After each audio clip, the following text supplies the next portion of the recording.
Spectator sport, in so many ways, is all about folklore. Tiny stacks of history are piled on top of each other until they develop meaning, adoration, importance, love, attrition. Folklore is the chronicle of what matters, coming together through people, through stories, to form something that matters even more. A legacy, a history, and little builds that history quicker than days like this.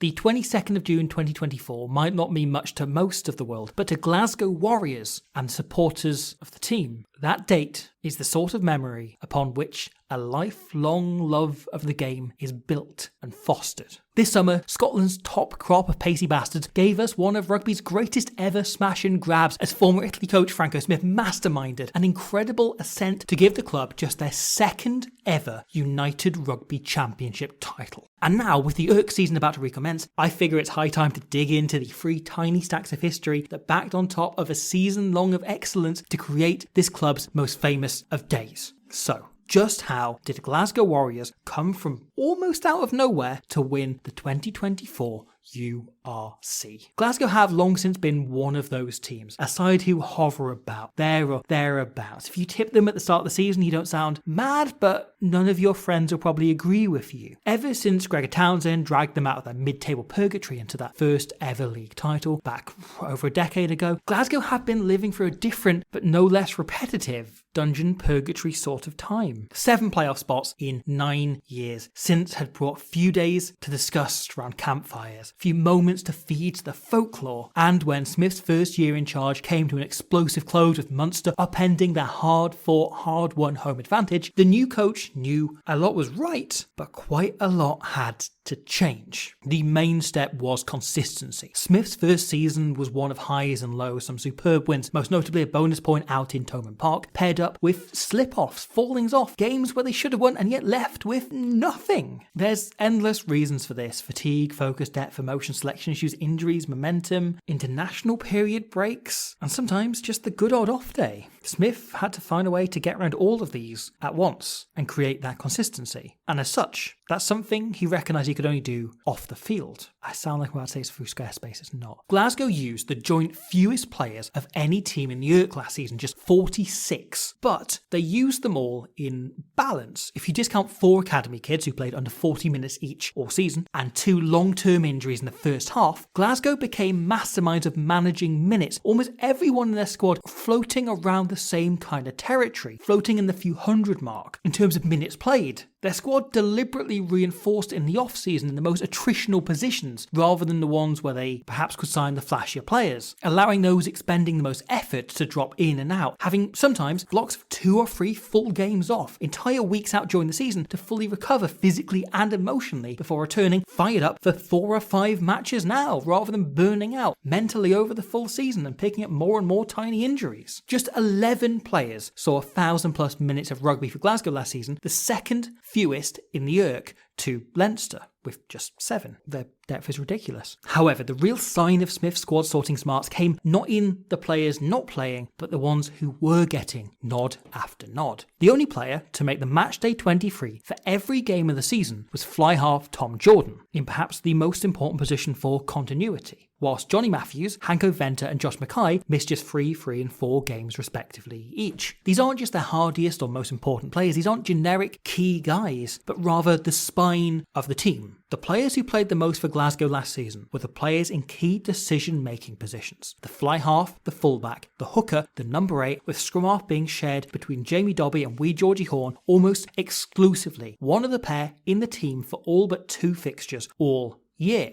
The exception proving the rule came in the form of centre Stafford McDowell, defensive captain and organiser from midfield, who despite not fitting the kind of spine theory, your fullback, your fly half, your scrum half, your hooker being the spine, the core of the team, occupied a really key communicative role in the team, and so played every single regular league fixture and European game, bar the last game against Zebre, because of his importance as a leader and a communicator. If your job in the team was physical, you were given chances to rest, recover, get your body into order, and then smash someone a few weeks down the line. However, if your job was mental, be it as a leader or a decision maker, you played almost every game. It helped that the majority of these were imports or non-Scotland national team players, making them available during the 2 nuggets of the season where domestic duties overlapped with national team matches. This gave Glasgow the consistency they lacked in previous seasons. The team regenerated itself on the whole emotionally and physically each week, changing enormously whilst keeping consistent in terms of tactics and leadership through having the same spine playing every single game. The Warriors got at least 1 point out of 17 of their 18 league matches, and perhaps even more remarkably, were able to keep this kind of tradition and ability consistent in attack, leading to them, remarkably, scoring at least 2 tries in every single match they played all season. The only team to ever achieve this in the URC or any of its previous incarnations. And over the last 20 years, I believe, as far as I can find, just the 3rd team to achieve this in any of the 3 major European leagues, after Quins next in the years they won the Premiership in recent years. Glasgow's attack freed consistently. This try against Leinster, a gloriously simple example of what they do so well. It looks like a simple crash ball play, but McDowell spins it back to Jordan, who has a unit of 3 runners totally flat on each other here, making it impossible to pick which one's going to get it. The Leinster defence has compressed, braced for the first tackle on McDowell, and prepared then to work across post-ruck, flooding on this side, expecting Glasgow to then play on the blind side created. Jordan puts it beautifully in front of Darge to run onto, Nartai bumping off the tackle, having adjusted last second, onto the flanker, and with the Leinster pack now all working so hard to get on the outside, they essentially overwork, opening a gap for Darge, who's totally alert, bursting through and putting Josh Mackay over for the try, easy as pie. Their attack is clean but bolstered by impact and evasion. Instead of the phase-shaped system popularised by the likes of Ireland, Leinster and Bristol, where one playmaker will organise shape after shape and others just run it, Glasgow have intelligent ballers in enough positions to adjust these shapes on the fly. Tom Jordan here does half the job. Ulster's D is congested, so he calls for everyone to set aside them and fires one wide pass to cut defenders out. But as Vailanu catches the ball, Tuipulotu wrapping around the corner, calls the rest. He spots the rest. This is him. He shouts for players to get wide and hold position, allowing him to time his own involvement to last second overload the Ulster defence. Kyle Rowe giving the try-scoring pass to Johnny Matthews, which is essentially any pass to Johnny Matthews, the hooker sprinting it in from 30 metres. This wraparound has become a huge part of Glasgow's attack. Players like McDowell here, often calling shape as they turn the corner, seeing the shape, seeing the defence fresh, allowing them to get a better picture of the defenders than the defence can get of them. It's such an effective tiny tactic, one Ireland have used from rehearsed plays incredibly well, bringing attacker in late so the defence can't see them, but Glasgow have taken it to another level by having latecomers call the play, change the calls on the fly, always wrapping around, always looking for this guy coming in late, creating next level improv jazz in their attack, so often resulting in scores built out the versatility and intelligence of their key players, which they have across the park. And perhaps none of them more so than the tartan Tongan himself, Sione Tuipulotu. Glasgow's run to the final coincided with Tuipulotu hitting an imperial, unstoppable batch of exceptional form, stringing together, possibly you can make an argument, for the 3 best games of his career so far, including a particularly brilliant, as I say, maybe the best game of his career so far against Munster, as Smith made the most of his centre in a way seldom seen before. Under Townsend for Scotland, we often see Tuipulotu play as the first receiver, acting as a distributor, tasked with teeing up Finn Russell and giving him and his regular partner, Hugh Jones, as much time and space as possible. His carrying is a kind of last resort. It's a threat for the defence to be watching, or a plan B for Finn et al. To fall back on. He's a tool to unlock the others around him, rather than the main man himself. Glasgow, however, in the second half of that season, became brilliant at getting the most out of the full range of Sione's gifts. A kind of Swiss Army centre used to fill almost any role in the team, and yet equally effective in any of them, and equally active a part of the attack in any of them.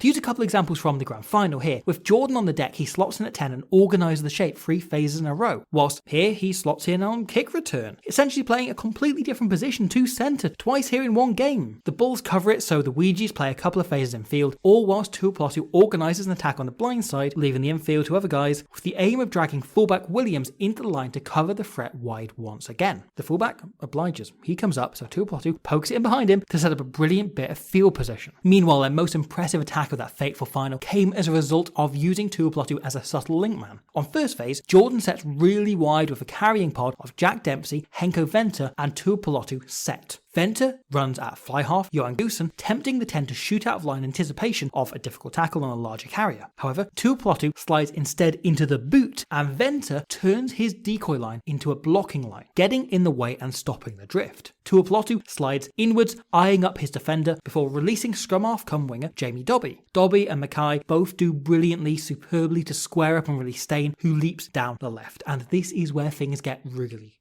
interesting. Horn hits the breakdown after running the support line for Stain, which all good scrum halves ever do. You've never seen scrum do anything else. Scrum halves go to Tesco when they run this line. It's all scrum halves do. It's what scrum halves dream of at night. Jamie Dobby, a scrum half, but he's off duty this time, slips into his usual position, but Venter chucks the ball away anyway. As Ferguson carries, Dobby follows the play like a scrum half, like his old position, just in case he's needed to move the ball. Then looks up, spots Horn on his way, and steps away. He's not needed. Fine. Glasgow go wide to Tuipulotu, and once again, Dobby is the first player arriving. He rucks over, and this time Jordan arrives to play 9. Knowing quick ball is needed to execute this overlap, Horn asks Dobby, fresh off the bench, to take his position and play scrum half on the next phase, moving out to the wing himself. Dobby arrives seamlessly to play the ball. A kind of interconnected, revolving scrum half role. Dempsey's direct carry here is so strong. It takes out both Nizam Khan and proud Scotsman, who happens to be qualified South African residency, Aka van der Merwe. The only Bulls players to fold are the 2 props, meaning by the time Glasgow get it to Turner, the next defender out from Cummings here is the winger, Aronsa, who, despite being isolated, does a frankly very good job of attempting to come in and shut this down. And yet, he does forget, miss, let slide. One of the core fundamental lessons every rugby player must learn at some point in their career. That the bounce pass is undefendable. After previously sitting off, Peterson rushes in on the bouncing ball, panicked, and Williams is unsure what area to mark as a result. The whole defence becomes erratic, and it allows Jordan to make a miraculous pickup. He flings it off perfectly to Stain, timing things brilliantly and fixing his man to put Hugh Jones over for a decisive score. So brilliantly worked that one moment of luck, of chaos, unlocked a brilliant world-class defence so completely. Glasgow's attack is so well put together, so complete, and so innovative, using new ideas consistently, just as Franco Smith did in his time with Italy. And yet the success in the final was a product not of the innovation that got them into the top 4 in the first place, but of stepping back from that. Over the regular season, the only team less likely to kick the ball than Glasgow was the Scarlets, the most tactically naive team this side of... No, actually, it's not that far to where their national team plays. Glasgow finished the year dead last for metres kicked from any team in the 3 major European leagues, even lower than the bloody Scarlets. An entire game plan built out of attack and their fantastic set piece, which deserves mention. There's not much of it, but God, their maul's good. Good Lord, their maul's good. Their maul is so good. Huge part of them scoring so many tries. Deserves a mention here. Not much more to say about it other than Johnny Matthews might be God. Scottish qualified Scouse God. They rarely kicked off 10. It allowed the attack to always be setting. The standoff role more about attack management than game management, with the 9 taking over and the likes of McDowell, Tuipulotu and Mackay all more likely to kick per touch than Tom Jordan. And yet, after being caught out at crunch time last year for playing too bloody bold, this year Glasgow added the twang of conservatism to their game once the playoffs came around. It wasn't a deconstruction of what got them there, but rather just smart additions. Jordan's role remained managing the attack, allowing them to go at any time. They just didn't use it quite as often. With Horn settled down a little more, ending the season, making around a quarter of his 117 all-season long kicks in play during the 3 matches in the playoffs. Glasgow primarily kicked high, contestable, the aim always to win it back in the air, with Kyle staying superb at winning tapbacks and forwards able to set convoys around him incredibly quickly because as soon as you're getting back off their feet to be part of an attack. It allowed them to keep chasing that ball, keep moving forward whilst reducing the traps of overplaying they fell into last season. This ability to adapt their game is ultimately what won them the league, developing the little bit of all-roundedness they needed to tack on to a few outstanding attributes that they knew 17 times out of 18 can get them within 7 points of anyone. This created a formidable team, one that managed to transcend their status as one of those sides and create a day specifically for their fans, for their legion, for the folklore that will be told, whispered of in years to come. The days in this pub, seeing the cup come home, with themselves broadcast on TV. Glasgow's title defence is about to begin this very weekend. But the reason we invest in sport, the reason we tune in every weekend, the reason I'll be heading down to watch the URC this weekend is fully in the knowledge that for those cherished few, the proud fans who get to live these out, days like this live on in folklore forever. Thank you for watching that. I hope you enjoyed it. That was a video a long time coming. We couldn't fit in around the end of last season. So, start of this season, start of the URC season, we are looking at Glasgow. We've just done that, haven't we? We've just finished looking at Glasgow. People have just watched us look at Glasgow. Fantastic. We've got more to come. We're going to do another video looking at Leinster a little bit, looking at their academy in the coming weeks as well for the start of the season. There's obviously the Rugby Championship still going on. We'll see how the Bledisloe Cup goes. If Australia win the Bledisloe, we'll definitely touch on that. And if Argentina beat the Springboks, we'll look at that. That probably comes up.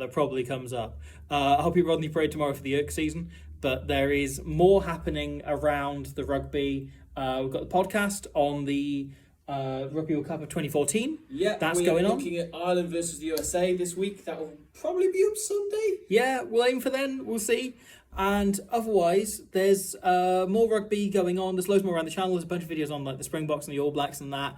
And it's good to do some club rugby. We did one on Northampton, who won the Premiership. And yeah, Northampton here. So this is Glasgow. Also, we're going to try and get a little bit more stuff on the other Quiz Rugby channel, but stay tuned on that. Yes, absolutely. Hopefully that's enough to be getting on with. Rugby Union. And I hope you enjoy this Northampton Saints Santa. Cool. Rugby. Oh yeah, rugby.